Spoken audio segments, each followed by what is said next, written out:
À quoi a servi le budget d'investissement du ministère de la Santé en 2019? C'est là la grande interrogation du 7e rapport de la coalition Publiez ce que vous payez, présenté ce 13 septembre à Brazzaville.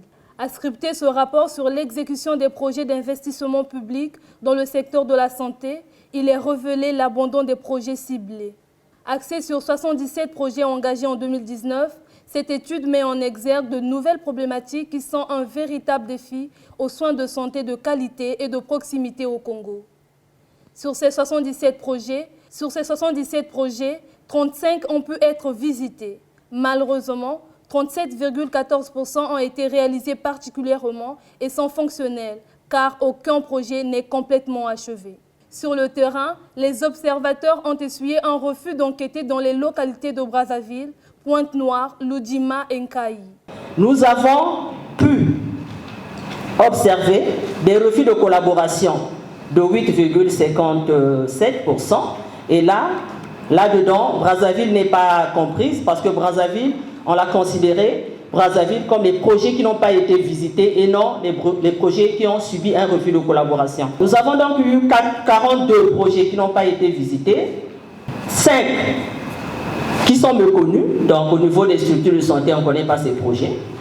Et là, à ce moment, on se pose la question, quelle est normalement l'information qui circule au niveau de ces structures? Si au niveau central, on a un budget et dans les structures intermédiaires, elles n'ont pas connaissance. Au total, on vous l'a dit que nous avons visité 35, 42 n'ont pas été visités sur les 77.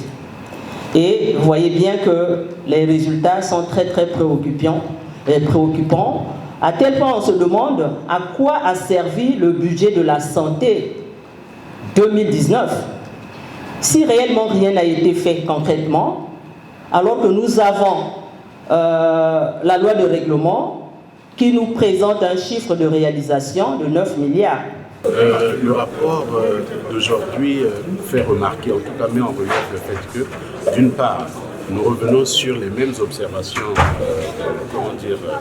de nos précédentes études, d'une part, mais d'autre part, on s'interroge sur le fait qu'on a quand même à peu près 9 milliards qui ont été dépensés dans le cadre de ce budget 2019, mais sans pour autant qu'on ne fasse exactement le lien avec les réalisations. Et on se rend compte qu'on est sur l'observation d'à peu près 35 projets sur, on va dire, 77 projets qui ont été conçus. On voit qu'il y a toujours de la part de l'administration un refus de collaborer avec la société civile. On a l'impression qu'il y aurait des choses à cacher, alors que le travail de la société civile est justement d'aider le gouvernement à avancer. Et on voit également que dans ces projets, 35% de ce que nous avons pu observer, la plupart ne sont pas des projets qui ont été achevés. Et ça nous pose véritablement de problèmes. Et c'est pour ça que nous interrogeons sur le fait que la question principale, c'est qu'est-ce qu'on fait avec justement les ressources qui sont allouées au budget de la santé. Dans une démarche objective et de transparence, la coalition Publiez ce que vous payez recommande. Nous demandons au gouvernement d'interdire l'utilisation des véhicules dédiés à l'urgence sanitaire par les autorités politiques administratives. Dans le rapport, vous verrez que pour le cas de Makabana, il y a une ambulance qui n'est pas utilisée pour l'hôpital, mais que plutôt certainement par le maire de la commune de Makabana.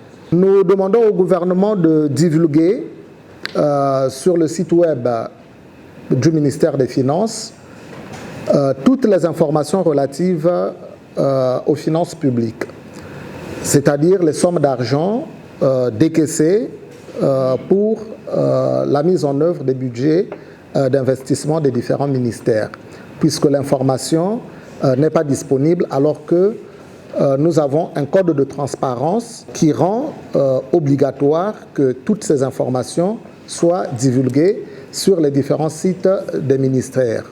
Le secteur de la santé est au cœur des objectifs de développement durable. Les autorités habilitées devraient diligenter les enquêtes sur ces projets abandonnés, d'en faire un bilan exhaustif et relancer les travaux pour une meilleure offre de santé en République du Congo.